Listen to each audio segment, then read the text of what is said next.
A doctor is fuming at the handling of his patient who turned up at a private hospital in the corporate area last evening to have her baby delivered. The patient had flu-like symptoms similar to signs of the coronavirus. According to the doctor, she was told she could not remain at the hospital because they lacked the equipment needed to treat her if her medical condition worsened. Our reporter Kirk Wright has been tracking that story and now has the details.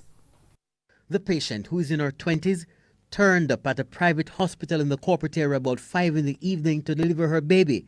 And about 2 hours later, while being attended to by medical staff, she was told she was displaying symptoms of the coronavirus and her gynecologist was called.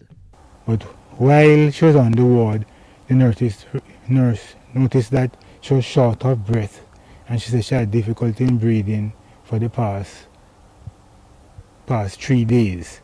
And she has not been to work for the past 2 weeks. But she gives no travel history at all. She hasn't traveled recently, and she has not been in any contact with anybody with COVID-19. But because of the possibility there is, the hospital decided that she needs to be transferred to university. That intended transfer to the university hospital would not happen, and no other public hospital was willing to accept the patient. But university said they are unable to accept the patient, and Jubilee, after checking around, say that they have no accommodation. We should try and take her back tomorrow. Take her where? Take her back to Jubilee tomorrow if a patient is discharged.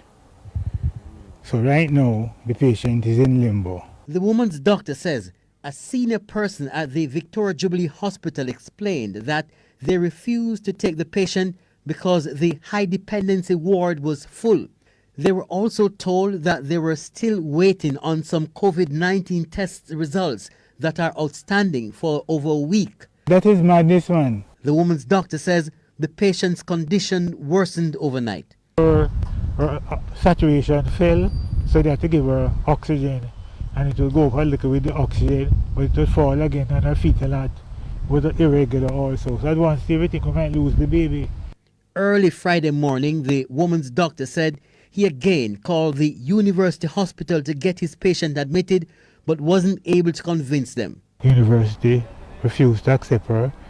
The ICU said they'll take her, but maternity unit would not take her at all. And KPH, Jubilee, said that they have no beds, all their beds are filled. So we decided that she looked like she was going to die, so we decided we have to take her somewhere. A relative of the patient says her family was astonished at the runaround they received from the hospitals. Everyone is crying. Her mom is overseas and she's crying. She all fainted, and my mom is crying. Her sister is driving and crying. My auntie is here from Portmore from last night, and she don't go near us nor nothing. She even slept in her car last night because she don't want to come around us. But she has to be here for moral support.